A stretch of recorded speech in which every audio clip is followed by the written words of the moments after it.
Вітаю вас, друзі! На зв'язку я, Сергій Стерненко, в такому дорожньому форматі. Сьогодні з вами хочу поспілкуватися на одну дуже важливу тему, тому що наша війна зараз переходить у нову фазу. Але спершу про новини щодо ударів по так званій Російській Федерації.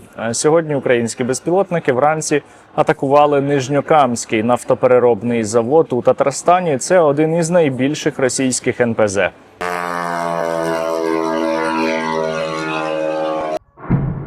Ой, мощно. Пожежа на даному НПЗ не така велика, як нам із вами хотілося би, але може і ще розгориться. У будь-якому випадку це далеко не остання атака на Нижньокамський нафтопереробний завод, та й загалом у Татарстані є що іще бомбити. Із позитивного, щонайменше 12 росіян внаслідок цієї атаки стали хорошими, і це чудово, але недостатньо, як і нашої з вами русофобії. До речі, ще недостатньо ваших донатів на русоріз. Ми маємо зараз борги вже трохи менше 40 мільйонів, але вони все ще є. І ми можемо їх закрити, якщо кожен підписник мого каналу закине менше, ніж по 20 гривень на русоріз. Так що долучайтеся, бо маленькі донати – це велика сила. І ще я рекомендую вам підписатися на мій канал, щоб не пропускати нові важливі випуски. Так от, поговоримо сьогодні про нову фазу війни. Я не перший, хто про це говорить сьогодні, але дійсно виглядає так, що Російська Федерація зараз перейшла до нового етапу у російсько-українській війні, і ця війна – це війна на тотальне знищення. Якщо ви подивитеся на новини за останні тижні, то можна помітити, що росіяни стали набагато частіше, активніше бити по українських бізнесах, бити по логістичних центрах, бити по торговельних центрах, по гіпермаркетах і не тільки. Ворог навмисно завдає ударів саме по українській економіці. І він робив це неодноразово і раніше, але зараз він ці удари інтенсифікував. Такі атаки вже викликали невеликий, але тим не менш дефіцит деяких товарів у низці супермаркетів. Проте загалом, станом на зараз, продовольства вистачає. Тут важливо відзначити, що саме змінилося. Раніше росіяни вже били по українських ТЦ, по українському бізнесу неодноразово, починаючи із 2022 року, якщо брати за початок саме повномасштабне вторгнення. Але зараз ворог став бити набагато частіше по українському бізнесу для того, щоб створити нам, українцям, ілюзію, що нібито він відповідає отаким чином на наші атаки, зокрема по компанії Wildberries і не тільки. Але росіяни і раніше вже атакували Українську Нову Пошту, з 2023 року щонайменше точно. І те, що вони роблять, це лише спроба показати нам, що ми не повинні бити у відповідь ніколи. Взагалі, імперська логіка у росіян така, що вони можуть вбивати, атакувати, бити по будь-яких об'єктах, а коли Україна починає завдавати ударів у відповідь, то вони починають обурюватися і казати, що ми не маємо права на цю саму відповідь. Чому? Тому що вони вважають, що ми загалом не маємо права на існування. Зараз росіяни навмисно почали більш активно бити по українському бізнесу, саме для того, щоб ми з вами почали говорити, що напевно, не варто тоді бити по так званій Росії, бо бачите, вона ж робить ось таким чином. Але це не більше, ніж один з елементів російської пропаганди, і даруйте за таке вже кліше, але один із елементів її інформаційно-психологічних спеціальних операцій, або, простіше кажучи, когнітивної війни проти нашої країни. Як протидіяти цьому?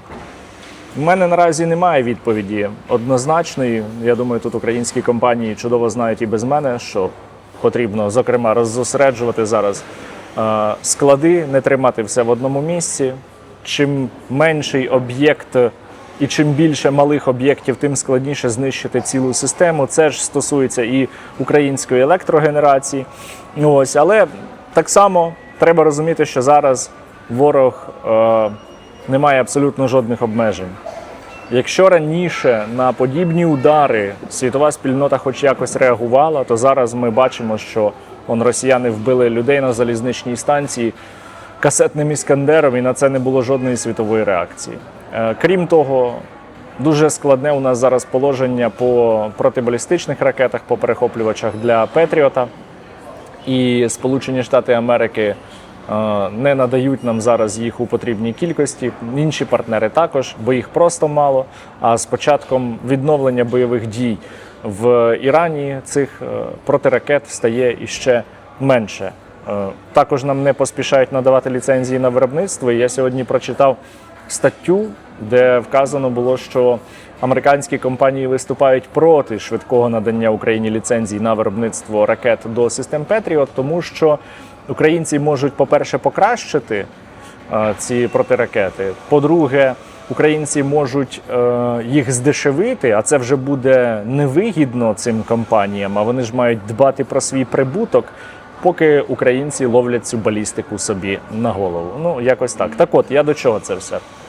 Зараз, поки в нас є істотний дефіцит засобів протибалістики, росіяни однозначно будуть використовувати наповну свій балістичний арсенал, щоб бити в цей час вікна можливостей, як вони для себе вважають. І тому, звісно, це також не дає нам нічого хорошого. Певною мірою схожа ситуація склалася також і на морі. На морі росіяни і минулого року, і цього року атакують українські порти. Практично зараз повністю зупинили нам морський експорт, якраз коли ми маємо відвантажувати за кордон пшеницю, зернові загалом. Але відмінність від минулих років полягає в тому, що зараз Україні є чим відповідати на такі удари. І в той час, як росіяни заблокували нам експорт, ми практично заблокували їхній експорт через Чорне море. Проблема в тому, що навіть коли ми починаємо більше бити по Російській Федерації, це от сам просто ефект нарощування ударів по будь-яких цілях, це не дасть нам здобути ключову перевагу в тому сенсі, що ми не можемо виграти цю війну лінійно. Просто тому, що наша країна менша, наша економіка менша, у нас засобів менше, балістичні ракети наші поки що серійно не почали виготовлятися, вони не почали працювати по Російській Федерації. І тут немає простого рецепту.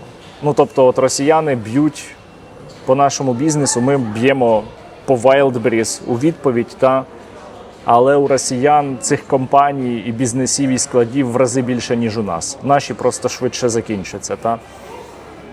Якщо говорити про НПЗ, ну тут все набагато простіше. Ми росіянам виносимо НПЗ, росіяни нам вже давно знищили Кременчуцький НПЗ, і тут немає там якоїсь дзеркальної відповіді, яку вони могли би організувати, саме якщо дивитись там з точки зору, по яких об'єктах завдаються удари. Але в цілому нам потрібні нестандартніші рішення. Я не знаю які, але лінійно ми у війні на виснаження, на тотальне знищення, на жаль, не переможемо. Війна на тотальне знищення – це війна, коли сторони або сторона намагаються понад усе зруйнувати повністю свого противника. І це один із наймерзенніших проявів війни загалом. Тому я, будучи реалістом, скажу вам, що не варто чекати на щось прямо дуже хороше в найближчі місяці. Звісно, ми будемо дуже боляче бити Росію. Інтенсивність українських ударів однозначно наростатиме. Але нам буде складніше, дефіцит товарів буде посилюватися. Росіяни будуть бити ще більше по ТЦ, по супермаркетах, просто для того, щоб посіяти зневіру серед українців. І хтось може сказати, що ну давайте в такому випадку йти на переговори, так? По-перше, Україна вже неодноразово казала, що ми готові до переговорів, а росіяни їх не готові проводити. По-друге, розумієте, проблема в тому, що наш ворог не сприймає нас за повноцінного, повноправного суб'єкта переговорів. Що я маю на увазі? Коли тобі відмовляють у самому праві на боротьбу і у праві на існування, а росіяни роблять саме це, то тебе не можуть ніколи розглядати як повноцінного суб'єкта для переговорів. Це по-перше. По-друге, хтось може сказати, ну окей, але давайте тоді підемо на переговори із поступками. Але це також не спрацює. Це не спрацює, тому що якщо ми підемо на поступки перед росіянами, вони просто почнуть вимагати ще більше. Якщо ми віддамо росіянам, наприклад, ту частину Донеччини, яку вони не окупували, і визнаємо за ними право на українські землі, це буде троянський кінь для нашої державності, який збурить суспільство. Але навіть не це там найстрашніше. Найстрашніше те, що і росіяни при цьому не зупиняться. А може і збурення українського суспільства ще більше ускладнить нам оборонну ситуацію. Коротше, у нас немає інших варіантів, окрім як продовжувати боротьбу, бо всі інші варіанти означають знищення нашої держави і нашої нації. Попри все, попри усі складнощі, які у нас сьогодні відбуваються, і які будуть ще більшими, ми маємо все одно триматися. І от за таких обставин нам всередині країни треба зберігати єдність, треба, щоб влада та суспільство діяли разом, щоб влада могла спиратися на народ. Та натомість ви самі знаєте, що в нас відбувається. Натомість у нас всередині країни політична криза, спровокована одним абсолютно невдалим кадровим рішенням. І вчора, у неділю, без будь-яких анонсів, без будь-яких оголошень, люди вийшли на протести знову.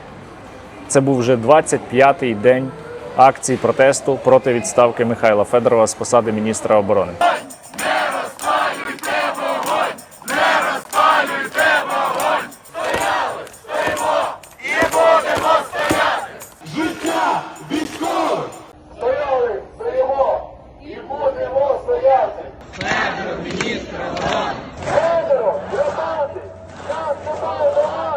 Взагалі протестів останнім часом стає більше. Зараз кияни активно протестують і під КМДА, і на теремках, тому що Кличко вирішив, що треба просто вирубати ліс, дерева, бо один з забудовників хоче побудувати ЖК. Отака от ситуація. Причому там поліція себе дуже нахабно поводить, розганяє мітинг. Поліція здатна на це, але, бачите, не здатна протидіяти терористу, який не так давно вбивав людей у Голосіївському районі. Проте, ви знаєте, питання вже взагалі не у теремках і не у Михайлі Федорові, і протестах, які саме там проти його відставки зараз відбуваються. Ситуація значно ширша. У українців накопичився великий масив претензій, проблем, які не розв'язуються. І українці бачать, що з ними немає нормальної комунікації, немає діалогу. Це породжує ще більшу недовіру. А відсутність реакції на протести кризу тільки поглиблює. Я в цьому не бачу нічого хорошого насправді. Мені дуже боляче, дуже прикро, дуже сумно, що протестувальників ігнорують, бо це дуже велика помилка. Я вже про це говорив раніше, і я знову скажу. Люди можуть розійтися, але їхнє невдоволення залишиться.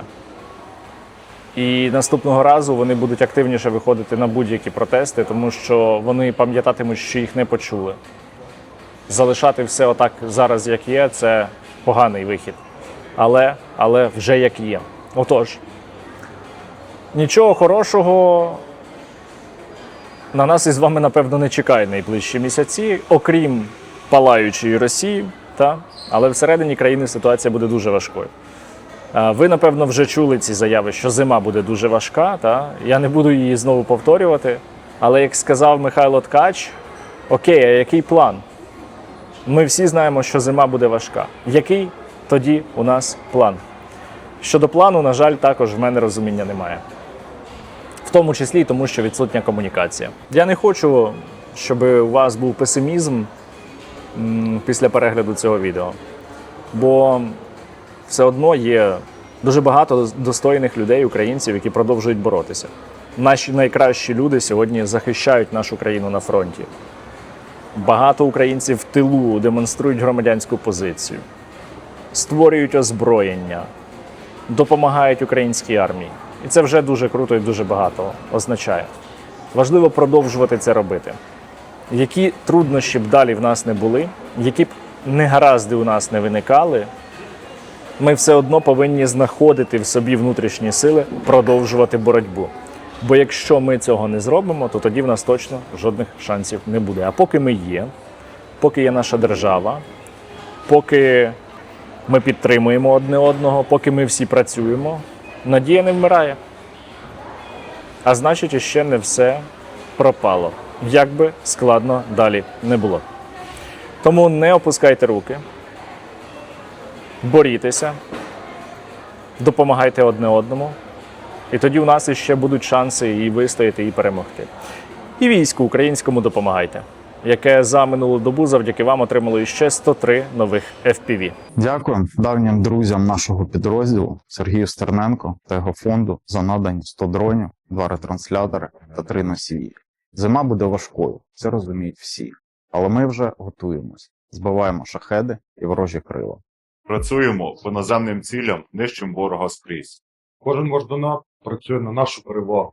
Разом переможемо. Слава Україні! Героям слава, дорогі друзі! Війна Росії проти України змінилася. Мерзенна, потворна війна стає ще більш безжальною. І ми повинні, як то кажуть, в такій ситуації не ридати, а здобувати. Попри всі негаразди, попри всі труднощі, залишайтеся сильними і залишайтеся українцями.